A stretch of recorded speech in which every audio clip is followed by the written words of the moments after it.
नमस्कार प्यारे बच्चों, कान्हा एजुकेशनल चैनल पर मैं आपका स्वागत करती हूँ। आज हम कक्षा 12 के पाठ 8 तुलसीदास शीर्षक से संकलित प्रथम भाग का हमने कवितावली उत्तरकांड का पहले अध्ययन किया है। इसका द्वितीय भाग है लक्ष्मण मूर्छा और राम विलाप। इसकी व्याख्या से संबंधित प्रश्न को हल करेंगे और उसमें भाव पक्ष और अर्थ के साथ ही भाव पक्ष और कला पक्ष से संबंधित जितने भी प्रश्न आपके बोर्ड परीक्षा में आते हैं उनको हल करेंगे। तो आइए बच्चों प्रारंभ करते हैं। किसी भी काव्यांश की व्याख्या करने के लिए पहले आप बोर्ड परीक्षा के जो नियम हैं उनके अनुसार, उनके बिंदु के अनुसार व्याख्या करना ही सर्वोत्तम और सर्वश्रेष्ठ होगा। उसी से आपको अंक प्राप्त होंगे। तो व्याख्या करने के लिए मुख्य बिंदु है, पहला बिंदु है संदर्भ, दूसरा बिंदु है संदर्भ में क्या लिखना है ये मैं आपको आगे बताऊंगी, वीडियो में लगातार बने रहिए। फिर दूसरा है प्रसंग, तीसरा बिंदु आता है व्याख्या और चौथा बिंदु आता है विशेष। तो आपको संपूर्ण व्याख्या इन चारों बिंदुओं में बांधकर करनी है। तो व्याख्या प्रारंभ करते हैं, पुस्तक की तरफ बढ़ते हैं। तो ये श्री गोस्वामी जी तुलसीदास द्वारा रचित प्रसंग है। उनका जो महाकाव्य है, जो प्रशंसा के आधार पर या सबसे ज़्यादा उपयोगिता के आधार पर पूरे विश्व में 46वें स्थान पर आता है और हमारे भारत के जनमानस में व्याप्त है, रामचरितमानस। उस रामचरितमानस के कुल 7 कांड है। उसका एक कांड है लंका कांड। लंका कांड का एक प्रसंग है लक्ष्मण मूर्छा और राम विलाप। इसी प्रसंग को हमारे इस पाठ्य पुस्तक में प्रतिपाद्य विषय के रूप में बनाया गया है। तो जब राम और रावण की लड़ाई चल रही थी उस समय श्री लक्ष्मण जी को शक्तिबाण लग जाता है। शक्तिबाण के परिणाम स्वरूप लक्ष्मण जी को मूर्छा आ जाती है। मूर्छा के कारण राम के अंतर्मन में जो विलाप उत्पन्न होता है उसी विलाप का यहाँ वर्णन किया गया है। और उसको दूर करने के लिए हनुमान जी संजीवनी बूटी लेने के लिए जाते हैं। संजीवनी बूटी लेकर के जब वो वापस आते हैं तो रास्ते में भरत जी समझते हैं कि कोई राक्षस है, जो उनको पता था कि राम और रावण का युद्ध चल रहा था। श्री राम जी उनके भाई थे तो अपने भाई की सहायतार्थ वो उनको बाण चला देते हैं। लेकिन जैसे ही हनुमान जी नीचे गिरते हैं राम राम कह करके आते हैं तो उनको देख करके उनको लगता है कि तो राम का भक्त है। तो वापस उनकी मूर्छा ठीक होती है। तो भरत जी उनको कहते हैं कि आप ऐसा कीजिए, मैं आपको एक बाण पे बिठा देता हूँ, आप चंद सेकंड में ही अपने प्रभु श्री राम के पास पहुँच जाएंगे। लेकिन हनुमान जी उस समय मना करते हैं। उसी प्रसंग का यहाँ पर वर्णन किया गया है। हम सर्वप्रथम इसका वाचन करेंगे, फिर व्याख्या कैसे लिखनी है ये मैं आपको समझाऊंगी। तो ये चलिए इसका वाचन करते हैं। तव प्रताप उर राखी प्रभु जे हो नाथ तुरंत, अस कही आयसु पाई पद बंदी चले हनुमंत। भरत बाहुबलशील गुण प्रभु पद प्रीति अपार, मन महु जात सराहत पुनि पुनि पवन कुमार। सर्वप्रथम व्याख्या करने के लिए हमें प्रथम बिंदु की ओर अग्रसर होना होगा। प्रथम बिंदु होता है संदर्भ। संदर्भ को हम किस प्रकार से लिखेंगे यह मैं आपको बताती हूँ। सर्वप्रथम हम अपने परीक्षा की कॉपी में जो व्याख्या का प्रथम शब्द होता है उस शब्द को यहाँ लिखेंगे, अंतिम शब्द को यहाँ लिखेंगे, उन्हें दोहरे उद्धरण चिन्ह में बांध देंगे। उसके बाद प्रथम बिंदु की ओर अग्रसर होंगे संदर्भ। संदर्भ मैंने आपको पहले भी बताया था कि संदर्भ लिखने के लिए आपको आपके पाठ्यपुस्तक का नाम, आपके पाठ का नाम, उनके रचनाकार का नाम और वो रचनाकार उनकी रचना का नाम, रचना के जिस भाग में से वो ग्रहण किया गया उसका नाम अगर आपको याद है तो वो लिखना जरूरी होता है। ठीक है, तो हम लिखेंगे, क्या लिखेंगे, अब ये चूंकि एक काव्य है रामचरितमानस, इसलिए हम लिखेंगे यहाँ पे काव्यांश। प्रस्तुत काव्यांश हमारी पाठ्यपुस्तक आरोह, एक खरे उद्धरण चिन्ह में बंद आरोह में तुलसीदास को भी चिन्ह में बंद करेंगे। शीर्षक से संकलित गोस्वामी तुलसीदास, चूंकि ये कवि का नाम है इसलिए इनको भी अपन एक खरे उद्धरण चिन्ह से बंद करेंगे कि अजेयी रचना या कालजयी रचना। रामचरितमानस के लंका कांड में लक्ष्मण मूर्छा और राम विलाप शीर्षक से लिया गया है। ये वाला संदर्भ इस पूरे पाठ में से कहीं से भी व्याख्या अगर आपके आ जाती है उसमें यही संदर्भ आपको लिखना है। मुख्य बिंदु याद रखना है, पाठ्यपुस्तक का नाम आपको लिखना है, पाठ का शीर्षक का नाम लिखना है और रचनाकार या कवि का नाम लिखना है, उनकी रचना का नाम लिखना है और रचना के अगर किसी भाग में से वो संकलन लिया गया है तो वह उसका नाम भी आपको उपशीर्षक के रूप में लिखना है। उसके बाद दूसरे बिंदु की तरफ बढ़ते हैं। उसके बाद दूसरा बिंदु आ जाता है हमारी व्याख्या का प्रसंग। प्रसंग में हमें उसका सार जो होता है, सार संक्षेप को एक पंक्ति में, एक से डेढ़ या दो पंक्ति में लिखना होता है। तो अभी जो मैंने आपके सामने पंक्ति का जो काव्यांश का वाचन किया था, उसका प्रसंग है कि हनुमान जी जब संजीवनी बूटी लेकर जाते रहते हैं, उस समय श्री राम जी के बारे में, हनुमान जी और भरत जी के बारे में जो आपस में जो वार्तालाप होती है, उसी वार्तालाप का यहाँ पर वर्णन किया गया है। ठीक है, अब हम बढ़ते हैं अपने तीसरे पॉइंट व्याख्या की तरफ। हाँ तो प्यारे बच्चों, प्रारंभ करते हैं। लक्ष्मण मूर्छा और राम का विलाप, दोहा का वाचन हम पहले कर चुके हैं। तो तव यानी होता है तुम्हारा, आपका, प्रताप, प्रताप यानी महिमा, उर का अर्थ होता है हृदय, राखी यानी रखकर, प्रभु, स्वामी, जयो नाथ तुरंत। तव उर प्रताप राखी प्रभु जयो नाथ तुरंत। हनुमान जी कहते हैं कि मैं आपके, हे स्वामी, हे भरत जी, मैं आपके प्रताप को अपने हृदय में रखकर शीघ्र ही यहाँ से चला जाऊँगा, या शीघ्र ही मैं आपके प्रताप के कारण जल्दी से जल्दी अपने लक्ष्य की ओर अग्रसर हो जाऊँगा। अस कही आयसु पाई पद, बंदी चले हनुमंत। अस कही, अस यानी यह, कहकर आयसु पाई पद, यह कहकर के हनुमान जी ने भरत जी के चरणों को स्पर्श किया और वंदना कर कर वहाँ से चल पड़े अपने लक्ष्य की ओर। भरत बाहुबल शील गुण प्रभुपद प्रीति अपार।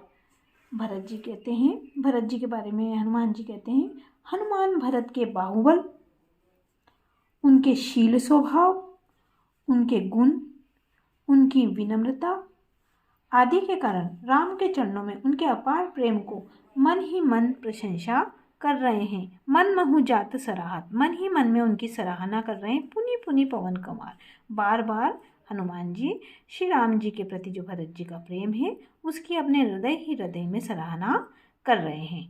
अब हम आगे बढ़ते हैं। आगे, उहाँ राम लक्ष्मणी निहारी, बोले वचन मनुज अनुसारी। वहाँ यानी वहाँ पर, कहाँ, जहाँ लक्ष्मण जी मूर्छित होकर गिरे हुए हैं, राम जी ने उनको अपनी गोद में सुला रखा है, वहाँ पर श्री राम जी लक्ष्मणीय निहारी, लक्ष्मण जी को निहार कर, देख कर बोले, कहते हैं वचन, वचन बोलते हैं, वाणी से कुछ बोलते हैं, मनुज अनुसारी, मनुष्य के समान, क्योंकि श्री रामचंद्र जी ईश्वर का रूप थे, लेकिन चूंकि उन्होंने मनुष्य का अवतार लिया था, मनुष्य का अवतार लिया था, इसलिए उन्होंने मनुष्य के रूप में रहकर किस प्रकार अपने क्रिया और कर्म का संपादन करना चाहिए, इसी को समझाया था। इसी को समझाने के कारण उनको मनुष्य के अनुसार आचरण करने वाला बताया गया है। अर्ध राति, अर्ध यानी आधी, राति रात चली गई है, कपि यानी वानर, नहीं आए हो, अभी तक नहीं आए हैं, मतलब अर्धरात्रि चली गई है, लेकिन फिर भी हनुमान जी अभी तक नहीं आए हैं। राम की व्याकुलता का तुलसीदास जी ने बहुत अच्छा वर्णन किया है। राम उठाए अनुज उड़ लायो, श्री रामचंद्र जी अपने अनुज यानी अपने छोटे भाई को अपने हृदय से बार बार उठाकर लगाते हैं। सकौ न दुखित देखी मोहि काऊ। अब आगे वो कहते हैं कि हे मेरे लक्ष्मण भाई, सकौ, सकते नहीं थे, न यानी नहीं, दुखी देखी मोहि काऊ, मुझे कभी भी, तुम मुझे कभी भी दुखी नहीं देख सकते थे। बंधु सदा तव मृदुल स्वभाव, हे मेरे भाई, हमेशा तुम्हारा मधुर स्वभाव रहा है, तुम्हारा स्वभाव अत्यंत मधुर रहा है मेरे प्रति, तुम मुझे कभी भी दुखी नहीं देख सकते थे। मम हित लागी तजेऊ पितु माता, मेरे हित के लिए, मेरी भलाई के लिए तुमने तजेऊ छोड़ दिया, पितु और माता, पिता और माता को भी छोड़ दिया। सहेव विपिन हिम आतप बाता, और मेरे ही कारण, विपिन यानी वन, हिम यानी सर्दी, आतप यानी गर्मी, और वाता यानी होता है हवा, मेरे ही कारण तुम वन में रहे। गर्मी, सर्दी, बरसात और कितनी तेज प्रचंड हवा चली, लेकिन तुमने उनमें किसी भी प्रकार से तुम अपनी स्थिति से नहीं डिगे और मेरी सेवा निरंतर करते रहे। इस प्रकार से यह जो व्याख्या है इन दोनों पद्यों की संपन्न होती है। अब उसके बाद में हमारा तीसरा बिंदु आ जाता है विशेष। विशेष किस प्रकार से लिखेंगे यह मैं आपको आगे बताती हूँ। देखिए, विशेष लिखने के लिए हमें उस काव्य में जो भी भाव पक्ष और कला पक्ष आया है उनको बिंदु अनुसार लिखना होता है। विशेष लिखने के लिए कम से कम अधिकतम 3 बिंदु होने चाहिए और न्यूनतम 2 बिंदु से कम हमें नहीं लिखना है। पहला बिंदु हमें उनके भाव पक्ष से संबंधित लिखना है और तीसरा बिंदु हमें उनके कला पक्ष से संबंधित लिखना है। भाव पक्ष का अर्थ होता है उसका सार, उसका भाव जो कवि जो कहना चाहता है। तो पहले में विशेष में हम लिखेंगे श्री राम की व्याकुलता का और करुण रस का बहुत सुंदर और श्रेष्ठतम तरीके से कवि ने वर्णन किया है। दूसरे हम लिखेंगे कविवर की। अब देखिए इसमें जितनी भी व्याख्या होगी उसमें हमें ये बिंदु लिखने हैं, कोई बदलने की आवश्यकता नहीं है। बस ये पहला बिंदु जरूर आपको भाव पक्ष का बदलना होगा, बाकी आप कला पक्ष लिख सकते हैं क्योंकि सभी की भाषा अवधि है, सभी की शैली वर्णात्मक है। भाषा और शैली का दूसरा बिंदु हो गया। तीसरे बिंदु में हम छंद अलंकार रस गुण जो भी है उसके बारे में लिख सकते हैं। तो दोहा और चौपाई छंद का इसमें प्रयोग किया गया है। दोहा चौपाई छंदे, अगर सोहठा हो तो आप सोहठा लिख दीजिए क्योंकि इसमें पहले वाले में दोहा है इसलिए दोहा और नीचे वाले में चौपाई इसलिए चौपाई छंद। और करुण रस है इसलिए श्री राम जी के विलाप का वर्णन है इसलिए करुण रस की अभिव्यक्ति श्रेष्ठतम है। इन 3 बिंदु से हमारा विशेष पूरा होता है। हमारी व्याख्या जो मैंने शुरू में आपको मुख्य बिंदु बताए थे व्याख्या के लिए अधिकतम अंक प्राप्त करने वाले, उन 3 बिंदु में व्याख्या पूरी की पूरी बन जाती है। अगर आप इस तरीके से व्याख्या करेंगे तो बोर्ड परीक्षा में आप उच्चतम अंक प्राप्त कर सकेंगे। अब आगे हम पाठ की तरफ बढ़ते हैं। सो अनुराग कहा अब भाई। आगे श्री रामचंद्र जी अपने भाई लक्ष्मण को संबोधित कर रहे हैं, उन्हें उलाहना दे रहे हैं एक तरीके से कि अब तुम्हारा वो प्रेम कहाँ गया। तुम तो मुझे बिल्कुल भी व्याकुल नहीं देख सकते थे, अब मैं इतना व्याकुल हूँ तो तुम्हारा वो प्रेम कहाँ गया। तुम उठ करके क्यों नहीं बैठे। उठो न सुनी मम बच बिकलाई। उठो यानी उठ क्यों उठ नहीं रहे हो। सुनी सुनकर मेरे वचन विकलाई। विकलाई यानी व्याकुलतापूर्वक। मैं व्याकुल हो रहा हूँ तुम्हारे मूर्छा के कारण, तो तुम मुझसे इतना प्रेम करते थे तो फिर तुम उठकर बैठ क्यों नहीं रहे हो। आगे श्री रामचंद्र जी कहते हैं जो जनते हो, या फिर हम ऐसे लिख सकते हैं कि तुलसीदास जी वर्णन करते हैं जो जनते हो बंधु बिछो पितु वचन मनते ही नहीं हो। जो यानी जो यानी अगर, जनदेव यानी जानता, वन में, बंधु यानी भाई का, बिछो यानी बिछुड़ जाऊंगा, पिता के वचन, मनते यानी मानता नहीं, ओहु यानी कभी भी। जो जानते हो बंधु बिछो, अगर मैं ये जानता कि मैं वन में जाने के कारण अपने भाई से दूर हो जाऊंगा तो मैं अपने पिता के वचन भी नहीं मानता, अर्थात मैं पिता के वचन नहीं मानने की कभी भी नहीं सोचता अगर मुझे ये पता होता कि तुम मुझसे बिछुड़ जाओगे, चाहे मुझे इसके लिए कितनी ही उलाहना सहन करनी पड़ती। आगे तुलसीदास जी कहते हैं सुत वित्त नारी भवन परिवार। सुत यानी पुत्र, वित्त यानी वित्त धन, नारी यानी पत्नी या स्त्री, भवन जितने भी राजमहल है वो सब, और परिवार। तो सुत पुत्र धन दौलत नारी भवन परिवार हो जाहि जग बारह हो जाते हैं। जाई यानी उत्पन्न हो जाते जग, इस संसार में 12 ही 12 बार बार इस संसार में ये चीज़ें बार बार मिल जाती है। लेकिन अस विचार जिये जागे उताता मिलई न जगत सहोदर भाता। अस यानी यह, विचार करके, जिय यानी मेरा, हृदय ताता यानी बार बार गर्म हो जाता है, मैं बार बार दुखी हो जाता हूँ। क्या सोच करके, मिलई न जगत सहोदर भ्राता, कि संसार में एक ही सह उदर यानी एक ही उदर से उत्पन्न होने वाले कौन होते हैं, भाई, इसलिए सहोदर कहते हैं भाई को। इस मिलई न जगत सहोदर भ्राता, तो इस संसार में एक माँ से उत्पन्न होने वाले भाई कभी भी नहीं मिलते हैं, इसलिए भाई चाहे नारी से धन दौलत से सभी से श्रेष्ठ बताए गए हैं। आगे वो कहते हैं श्री रामचंद्र जी अपनी व्याकुलता का वर्णन कर रहे हैं आगे की पंक्तियों में और कहते हैं जथा पंख बिनु खग अति दीना। जिस प्रकार से पंख के बिना खग यानी पक्षी अत्यधिक दीन अवस्था में हो जाता है, अर्थात अगर पक्षी के पंख ही नहीं रहेंगे तो उसकी स्वतंत्रता समाप्त हो जाएगी, उसकी प्रसन्नता समाप्त हो जाएगी। मणि बिनु फनी, और मणि के बिना जिस प्रकार से सर्प व्याकुल हो जाता है। करीबर करहीना, करीबर का अर्थ होता है हाथी, कर यानी सूंड, और जिस प्रकार से अगर हाथी की सूंड को अलग कर दिया जाए तो वह सूंड से रहित होने पर पूरा उसके लिए सब कुछ समाप्त हो जाता है। उसी प्रकार से उसी प्रकार से मम मेरा जीवन बंधु बिनु तोई, उसी प्रकार से हे मेरे भाई मेरा जीवन भी तेरे बिना हो गया है। जो जड़देव, जड़ देव का अर्थ होता है दुर्भाग्य, जो जड़देव जीवाए मोई, तो फिर दुर्भाग्य मुझे क्यों जिंदा रख रखा है। अर्थात मैं भी तेरे साथ ही, अगर तुझे कुछ हो जाता है तो मैं भी अपने इस शरीर को त्याग दूंगा। जेहेव अवध कवन मुँह लाई। जेहेव यानी जाऊंगा, अवध यानी अपनी राजधानी में, कवन किस रूप से, मुँह लेकर मैं। अब देखो यहाँ पर एक प्रकार से मैं मुँह लेकर कैसे जाऊंगा, ये उन्होंने जो उक्ति है, इस उक्ति का तात्कालिक लौकिक उक्ति का प्रयोग किया है। मैं वहाँ पर मुँह लेकर के किस मुँह से जाऊँगा, अर्थात मैं किस मुँह से क्या सोच करके वहाँ जाऊँगा, लोग मुझे किस प्रकार में जवाब दूंगा, क्या कहूँगा, यह विचार उनके मन में बार बार आ रहा है। नारी है तो प्रिय भाव गवाई। लोग मुझे कहेंगे कि इसने स्त्री के लिए, अपनी पत्नी के लिए अपने प्रिय भाई को गंवा दिया है, अपने प्रिय भाई को छोड़ दिया है। बरु अबजस सहते हो जगमाही। कितना ही अपयश मुझे मिल जाए, एक तो अपनी पत्नी को त्यागना, पत्नी की रक्षा नहीं करना, ये अबजस मेरे माथे पर है। एक मैंने तुम्हें छोड़ दिया, ये भी अपनी पत्नी के लिए तुम जो है अपनी मृत्यु से जूझ रहे हो, ये दोनों अबजस इस संसार में मैं कैसे सहन करूँगा। नारी हानि विशेष क्षति नहीं। और अगर मुझे ये अबजस मिल भी जाता कि मैंने अपनी स्त्री की रक्षा नहीं करी तो मैं सहन कर लेता, इसमें मेरी कोई विशेष हानि नहीं होती। लेकिन अब लोग शोक सुत तोरा। लेकिन हे मेरे पुत्र, यह अपयश मेरे लिए सबसे बड़ा हो रहा है कि मैंने अपनी पत्नी के लिए, अपनी स्त्री के लिए तुझे छोड़ दिया है, तुझे त्याग दिया है, तुझे मरणासन स्थिति में ला करके छोड़ दिया है। साई निठुर कठोर उर्मोरा।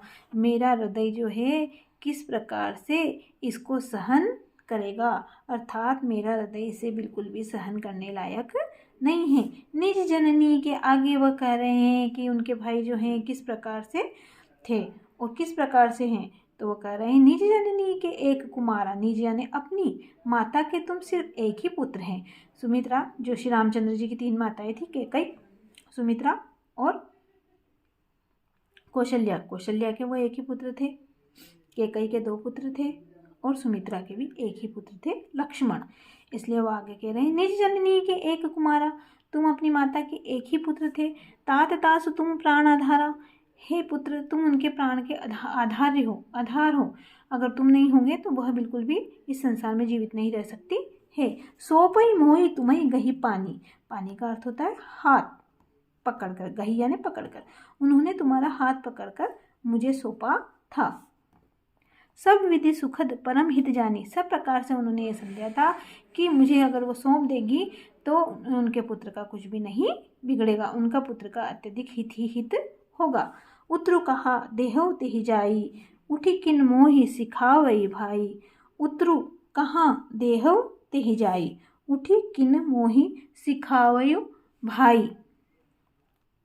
उत्रु का अर्थ होता है उत्तर, कहा यानी क्या, देहु यानी दूंगा, तेहि जाई यानी तुम्हारी माता को जाकर के मैं क्या उत्तर दूंगा। उठी किन मोहि सिखाओ भाई। हे मेरे भाई, मुझे सिखाओ ना। अत्यधिक व्याकुलता से श्री रामचंद्र जी अपने भाई को बार बार संबोधित कर रहे हैं और कह रहे हैं कि हे लक्ष्मण, मुझे सिखाओ, मुझे बताओ कि मुझे तुम्हारी माँ को क्या कहना है। बहुविधि सोचत सोच विमोचन। सोच को नष्ट करने वाले, चिंता को नष्ट करने वाले श्री रामचंद्र जी भी बहुत प्रकार से सोच में, शोक में डूबे हुए हैं। देखो, उनको चिंता को नष्ट करने वाला बताया, लेकिन मनुष्य अवतार में है, इसलिए उनका आचरण किस प्रकार से है, इसी विशेषता को यहाँ पर बताया गया है। स्रवत यानी बहता है सलील जल, राजीव दल लोचन। कमल रूपी उनके नेत्रों से लगातार अश्रुओं की धारा बह रही है। उमा एक, अब ये जो रामचरितमानस है, इसके बारे में माना जाता है कि रामचरितमानस शंकर भगवान ने पार्वती जी को सुनाई थी, तो इसीलिए इसमें उमा शब्द का संबोधन आया कि शंकर जी कहते हैं अपनी पत्नी से कि हे उमा, एक अखंड रघुराई। रघुराई जो है एक अखंड व्यक्ति है, उनका कोई भी पार नहीं पाया जा सकता है, लेकिन फिर भी नर गति भगत कृपाल दिखाई। अपने भगत के लिए, अपने भक्तों को सही रूप से जीवन जीने की कला सिखाने के लिए उन्होंने नर यानी मनुष्य की गति को इन पंक्तियों में बताया है। प्रभु प्रलाप सुनिकान विकल भये वानर निकर, आय गयो हनुमान जिमि करुणामह वीर रस। प्रभु यानी श्री रामचंद्र जी के प्रलाप व्याकुलता के कारण जो हमारी वाणी निकलती है उसे प्रलाप कहा जाता है। तो प्रभु श्री रामचंद्र जी के प्रलाप को सुनकर, अपने कानों से सुन के, कान यानी कानों से सुनकर, विकल भय वानर निकल, सारे जितने निकल यानी समूह, वानर का समूह जो था, उनकी सेना जो थी वह अत्यधिक व्याकुल हो गई। आए गए हनुमान जी में, उसी समय हनुमान जी आ गए। जी में यानी जैसे, करुणामह वीर रस, करुणा के बीच में वीर रस का एकदम आगमन हो गया है। करुण रस श्री रामचंद्र जी का विलाप और वीर रस अर्थात हनुमान जी का आगमन। आगे चौपाई की तरफ बढ़ते हैं। हर्षि राम भेटेव हनुमाना, श्री रामचंद्र जी हनुमान जी से अत्यधिक प्रसन्नता के साथ उन्होंने भेंट की, क्योंकि उनको पता था कि हनुमान जी संजीवनी बूटी लेकर के उनके भ्राता के लिए एक उपाय आ गया है, उनको वापस से जीवन दान प्रदान करने के लिए। अति कृतज्ञ प्रभु परम सुजाना, इसलिए परम सुजान यानी चतुर, परम सुजान अत्यधिक चतुर श्री रामचंद्र जी उनके प्रति कृतज्ञता अर्पित करने लगे। तुरंत वेद तब कीन उपाय, तुरंत जो सुषेण वेद जी लंका से जो हनुमान जी लेके आए थे, उन सुषेण वेद जी ने तुरंत उनके भाई लक्ष्मण को वापस जीवित करने के लिए संजीवनी बूटी के साथ वो उपाय करने लगे। उठी बैठे लक्ष्मण हर्षाई, उसी समय जैसे ही उन्होंने संजीवनी बूटी उनके मुख में डाली लक्ष्मण जी अत्यधिक हर्ष के साथ उठ करके बैठ गए। हृदय लाई प्रभु भेटे उभाता, सर्वप्रथम श्री रामचंद्र जी ने अपने भाई को अपने हृदय से लगाया और उनसे अत्यधिक प्रेम का संपादन किया। हर्ष सकल भालू कपिभ्राता, भ्राता यानी होता है समूह, समस्त भालू और वानर का जो समूह था वह अत्यधिक खुश हो गया, प्रसन्न हो गया हर्ष से। कपि वेद पुनि वेद तहाँ पहुँचाया। अब देखिए रामचंद्र जी की राजनीति देखिए, रामचंद्र जी की नीति देखिए, मनुष्य जीवन में किस प्रकार से संपादन करना चाहिए कि उन्होंने वैद्य जी को जहाँ से लाए थे, चाहे वह दुश्मन परिवार का था, लेकिन फिर भी जहाँ से वैद्य जी को लेके आए थे वहाँ पर उनको वापस से पहुँचाया। जय विधि तबई ताहि ले आवा, उनको पूरे सम्मान लाए थे और सम्मान उनको वापस उनके आवास में पहुँचाया गया, उनके भवन में पहुँचाया गया।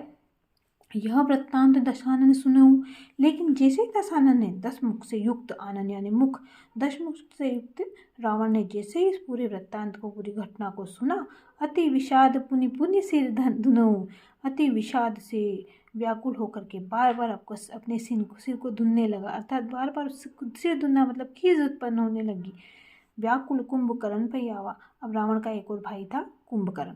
कुंभकर्ण को श्री ब्रह्मा जी ने वरदान दे रखा था, उनको 6 माह की निद्रा और 6 माह की जागृति रहती थी।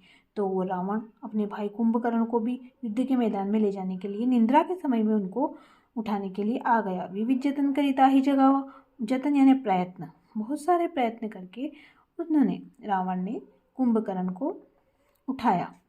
जागा निश्चर देखा के, अब वो निश्चर यानी रात्रि में विचरण करने वाला वह राक्षस कैसा दिख रहा था? मानव माना कि कालो देह धरि बेसा, खुद मृत्यु ने, काल ने ही देह को, शरीर को धारण कर लिया हो, इतना भयानक उसका उनकी वेशभूषा थी। कथा कुंभकर्ण बूझा कहो भाई, अब कुंभकर्ण ने जैसे ही वो उठे उन्होंने अपने भाई से पूछा कि क्या हुआ? काहे तो मुख रहे सुखाए, मुंह सूखना एक लोकोक्ति है कि तुम्हारा मुंह क्यों सूख रहा, अर्थात तुम्हारा मुख चिंता से युक्त क्यों है?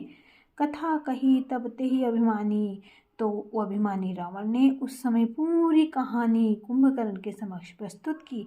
यही प्रकार सीता हरियाणी आनी यानी लेकर आना, कि किस प्रकार से उन्होंने सीता का हरण करके उनको वहाँ पर लेकर आए थे। तात कपि ने तब निश्चर मारे, फिर उन्होंने कहा हे मेरे भाई, पुत्र के समान भाई, कि किस प्रकार से बंदरों ने राक्षसों को मारा, महा योद्धा संवारे, बड़े बड़े योद्धा का उन्होंने संहार किया।